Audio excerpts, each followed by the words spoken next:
Amigos queridos, Jesus, Mestre amado, ampara-nos nesta hora, Senhor. Envolva-nos em suas vibrações de paz e de esperança, para que todos nós, irmãos em humanidade, nos sintamos socorridos pela vossa misericórdia. Aqui estamos, Senhor, reunidos em seu nome, buscando nos ensinamentos de vida eterna, as luzes do entendimento. Sê conosco, Senhor, através dos seus mensageiros, para que possam nos fortalecer nos nossos momentos de fragilidade, para que possam enxertar em nossos corações o vigor da alegria e do bom ânimo, para juntos, Senhor, aprendermos a servir em seu nome. Assim, Mestre amado, iniciamos o Evangelho desta manhã com alegria e paz em nossos corações. Obrigada, Senhor. Obrigada, amigos, e que assim seja.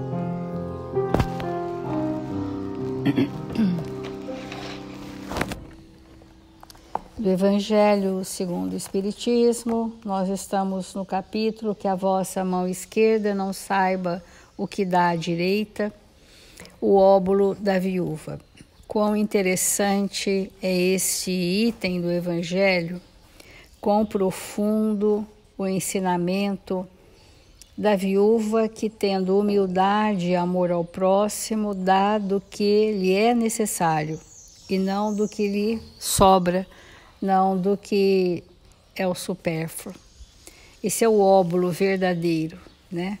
Que confia absolutamente na justiça divina e na providência divina, que está segura de que nada do que ela mais necessita lhe faltará, mas sempre teremos do que nos é necessário. Sempre teremos o que for o suficiente, mas ainda movidos por uma ambição, pela ausência da fé, nós estamos achando que ter me assegura alguma coisa.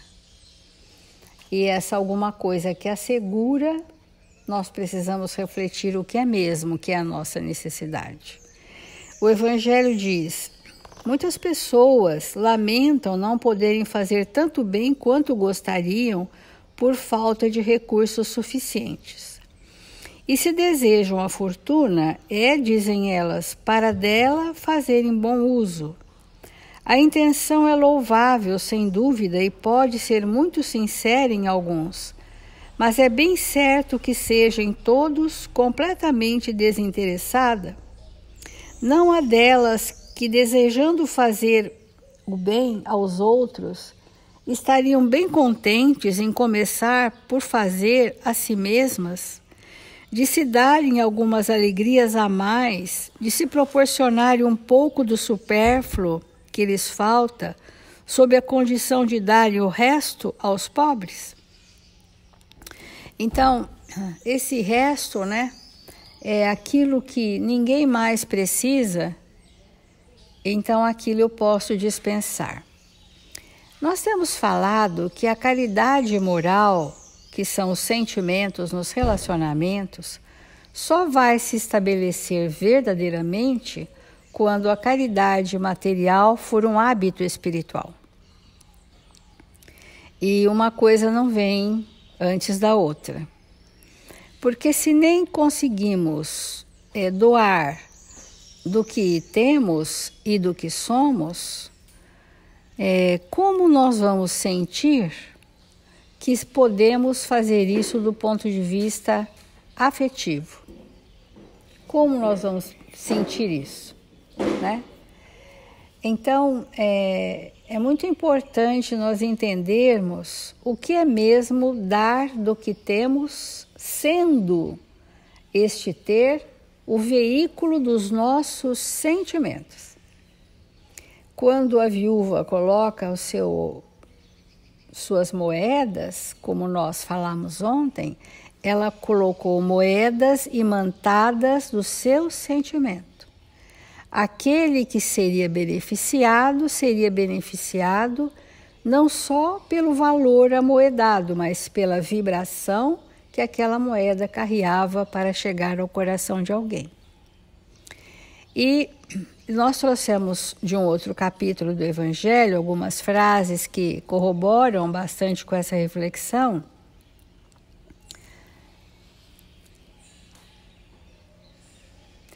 A todos aqueles que podem dar pouco ou muito, eu direi, pois, dai esmola quando isso for necessário, mas tanto quanto possível, convertei-a em salário, a fim de que aquele que a recebe dela não se vergonhe. É uma citação de Fenelon. Então, olha que importante.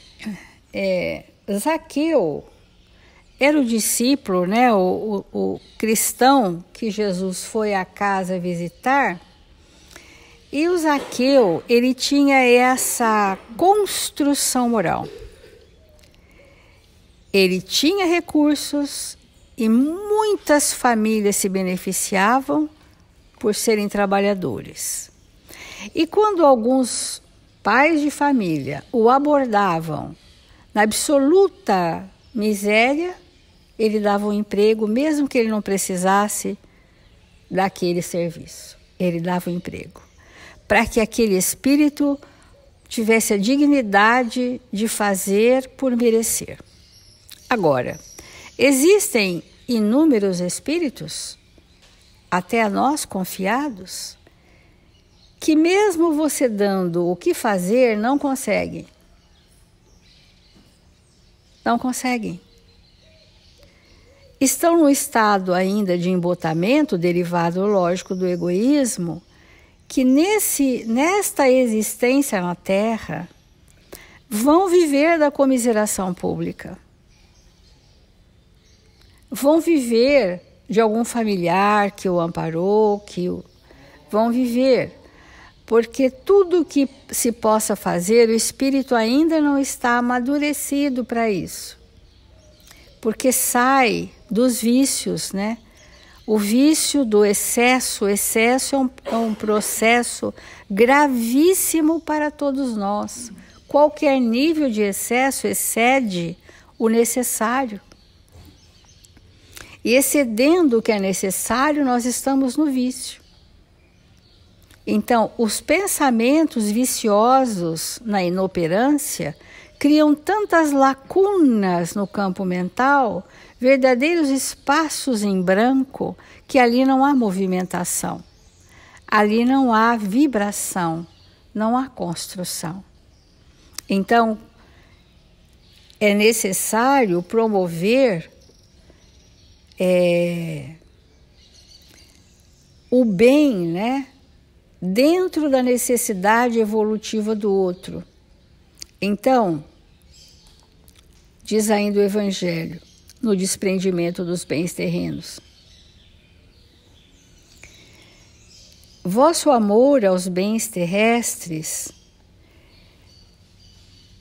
meus amigos, é um dos mais fortes entraves ao vosso adiantamento moral e espiritual. Por esse apego à posse, suprimis a vossa faculdade afetiva. Olha que importante. A afetividade, a amorosidade, ela não se expande no espírito que traz apegos excessivos materiais. Então, a ausência de afetividade é o materialismo, imperando nas nossas construções.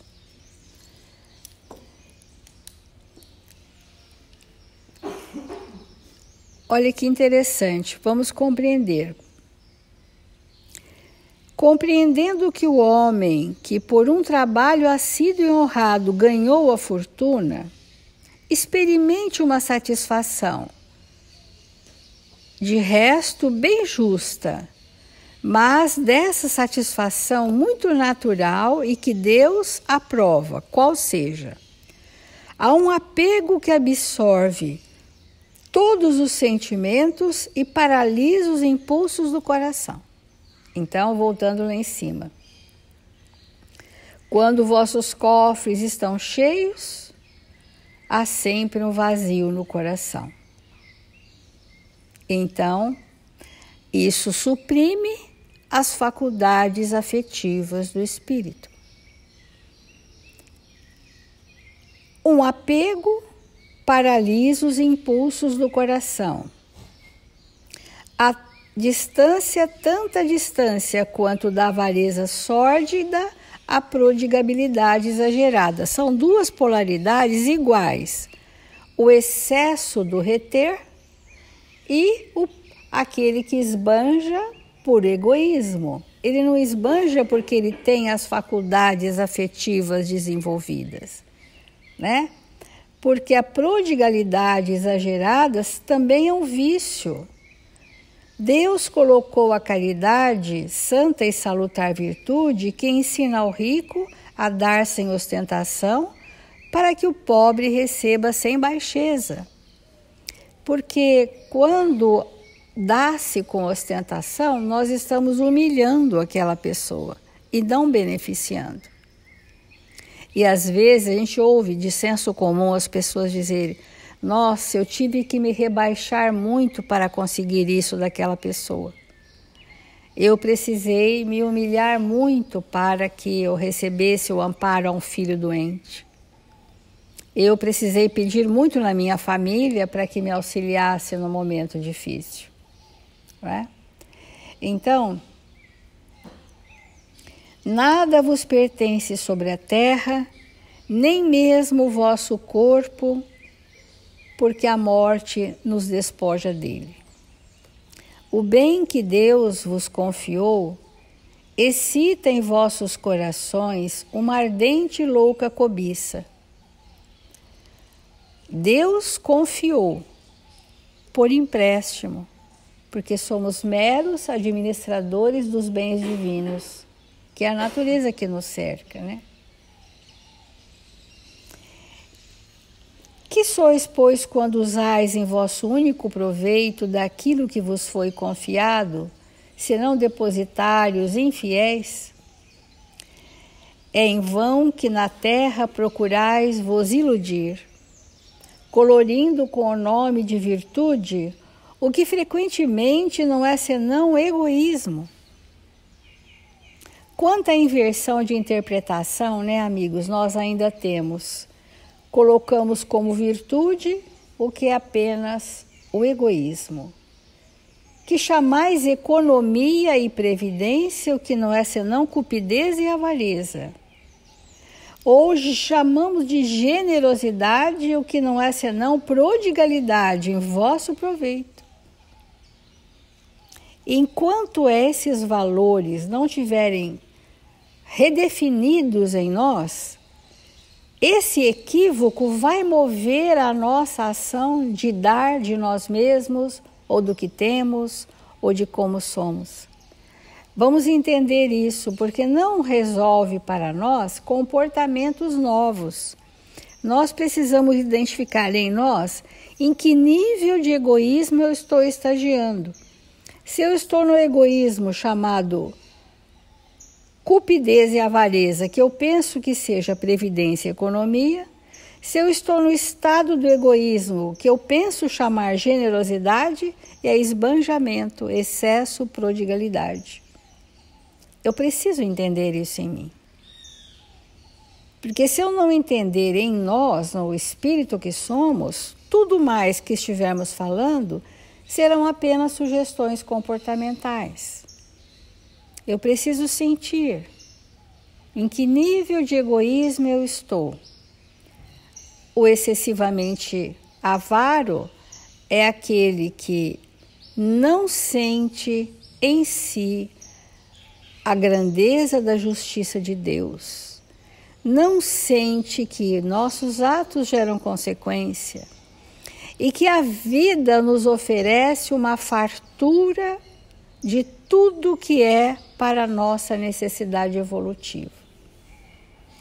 Até quem anda pelo deserto tem fartura da sua necessidade evolutiva.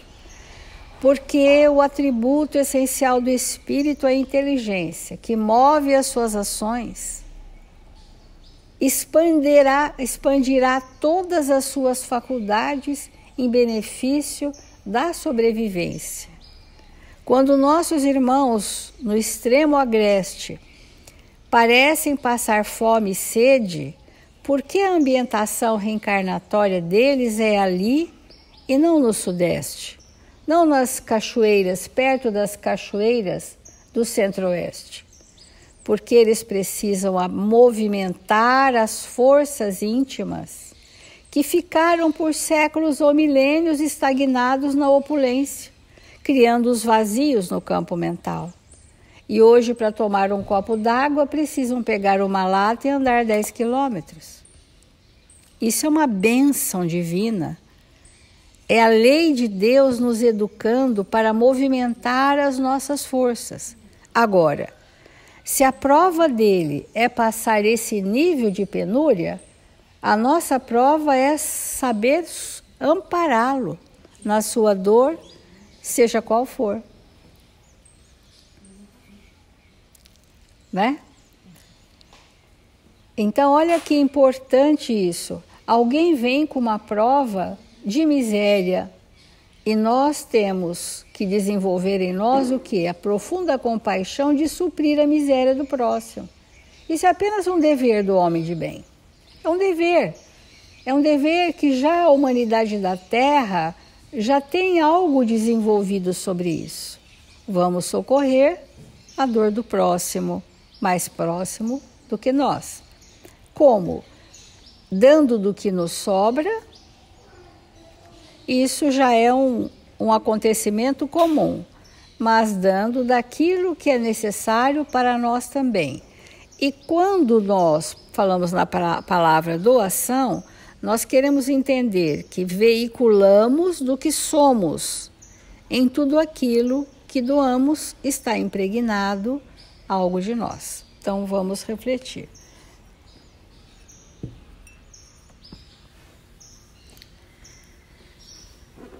Irmãos, que bênção podermos ser atendidos nas nossas necessidades mais íntimas, de aprender com o Evangelho aquilo que é fundamental para a nossa existência na Terra. Então, esse comentário de Jesus ao observar a viúva oferecendo o seu óbolo, ele nos remete ao entendimento de que há pessoas no mundo que verdadeiramente oferecem de tudo o que têm.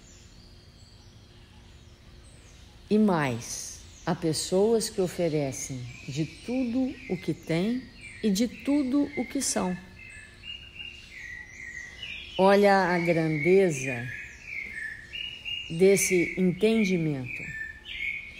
Porque oferecer de tudo o que temos é esse estado profundo de desprendimento, é esse estado íntimo de que nós olhamos para o outro ou para uma coletividade e oferecemos realmente de nós mesmos. Então aquelas moedas, elas não foram dadas para alguém em especial. Elas foram dadas para uma coletividade. Então, olha o primor desse espírito em relação à sua moralidade. Porque muitos de nós, e a grande maioria de nós, tem dificuldade de doar para aqueles que estão próximos. Tem dificuldade para doar aos nossos. E Jesus estava trazendo para uma reflexão junto aos discípulos alguém tão primoroso em espírito, que aquele ser estava dando de tudo que ela tinha para todos, para a coletividade. Então, quando nós observamos isso, nós devemos nos perguntar muito claramente o que nós damos efetivamente, de maneira genuína, gratuita, à comunidade que nós vivemos. O que nós oferecemos do que temos para aqueles que convivem conosco e que nem conhecemos. Muitos de nós já trazemos uma inteligência extraordinária, uma capacidade de argumentar, uma capacidade de realizar, uma capacidade de projetar, de inventar, que é fruto da inteligência, mas somos inoperantes. Inoperantes com os recursos que trazemos em nossa intimidade. Então, sempre é importante que nós nos perguntemos o que e quanto nós estamos oferecendo a qualquer um que se encontra necessitado do que temos e do que somos. Porque, nesse caso dessa senhora, ela ofereceu tudo. E quantas vezes nós damos das migalhas, como a Célia colocou hoje e ontem?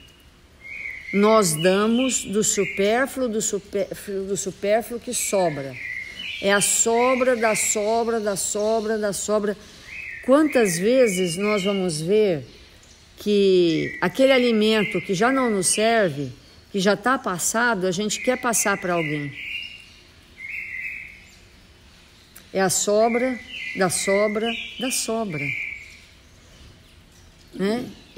Então, um alimento que até venceu, e a gente fala assim, não, venceu, mas ainda está bom, para quem não tem nada. Né? E aí, nós estamos falando disso, dessa mentalidade que nós desenvolvemos e que é uma mentalidade muito difícil de entender por que é que nós agimos dessa maneira.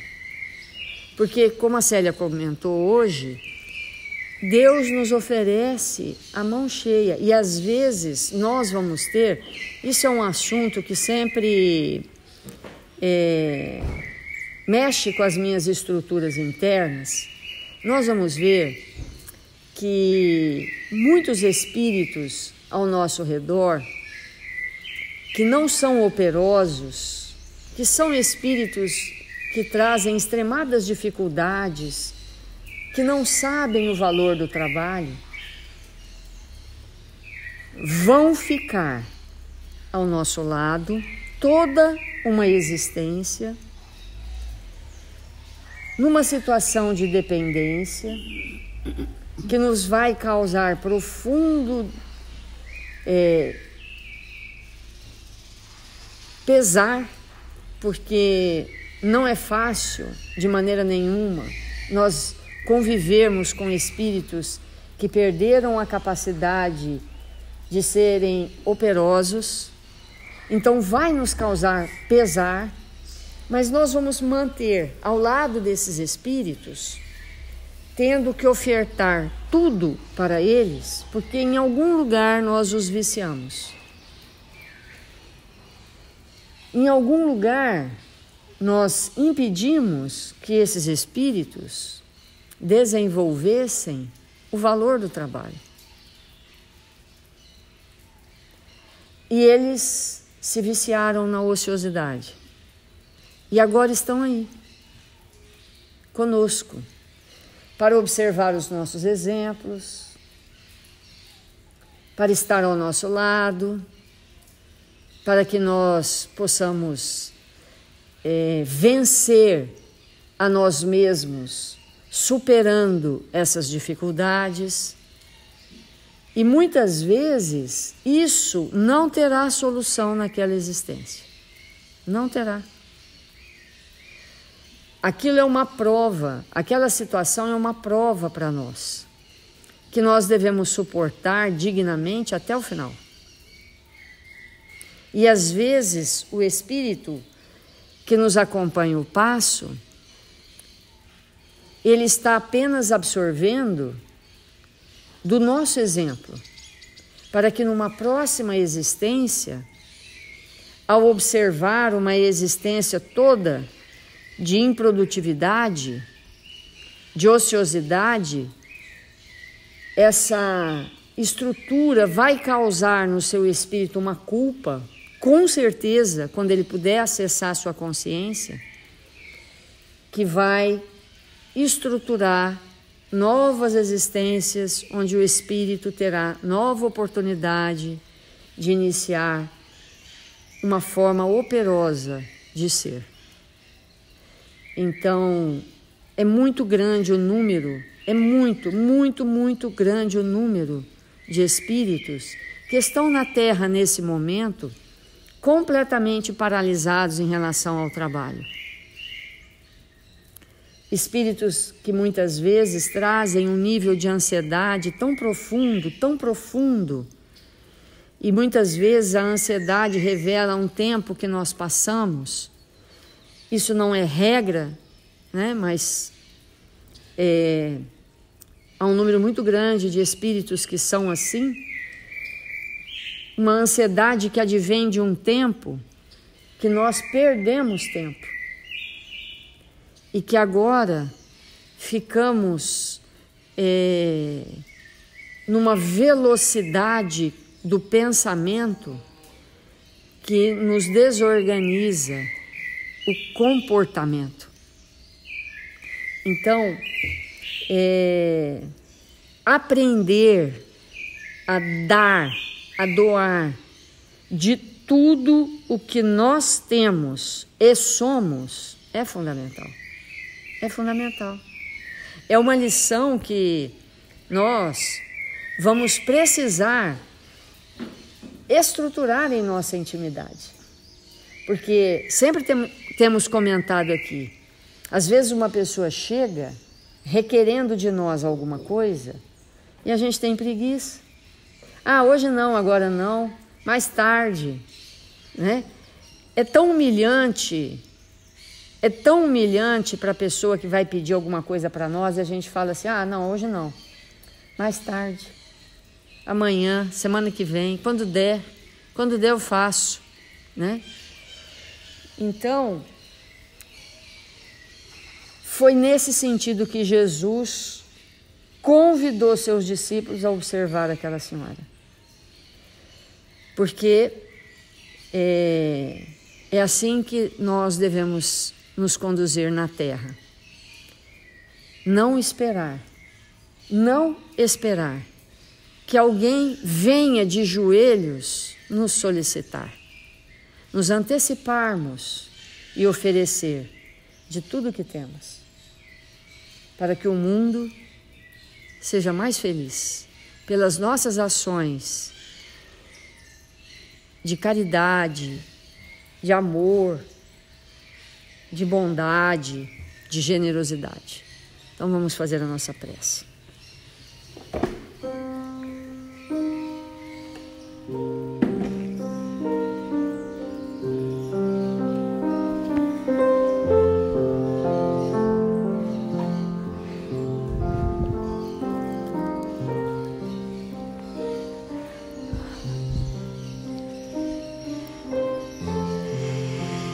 Deus, nosso Pai, que nos criou para a perfeição.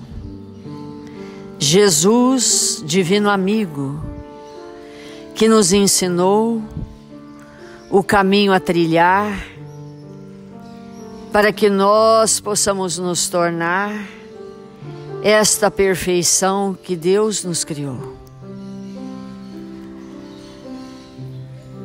Mil vezes obrigado, Senhor, pela sua presença generosa em nossas vidas. Mil vezes obrigado, Senhor, porque nos encontramos aqui aprendendo estas lições tão simples. Aprendendo, Senhor, que podemos dar o que temos de melhor em nós, que podemos ofertar de tudo o que somos para sustentar aqueles que estão conosco, que possamos estender o nosso afeto, que possamos envolver com amorosidade todos aqueles que nos cercam. Que nesta manhã gloriosa, que os pássaros cantam, que o ambiente tão harmonizado agradece a chuva leve, que nós possamos, Senhor, nos dedicarmos ao bem e à verdade. Que todos os nossos irmãos registrados nos cadernos de vibração da nossa casa, necessitados de amparo espiritual, necessitados de luz, de esclarecimento, de força para prosseguir, possam ser visitados nesta hora pelos anjos do Senhor e receberem de tudo aquilo que se encontram necessitados. Que estes espíritos bondosos possam visitar o nosso lar, possam, Senhor, estar junto da nossa família, dos nossos entes queridos, socorrendo-os e amparando-os, e que nós possamos nos dedicar ao bem. Se conosco, Senhor, hoje e sempre, que assim seja.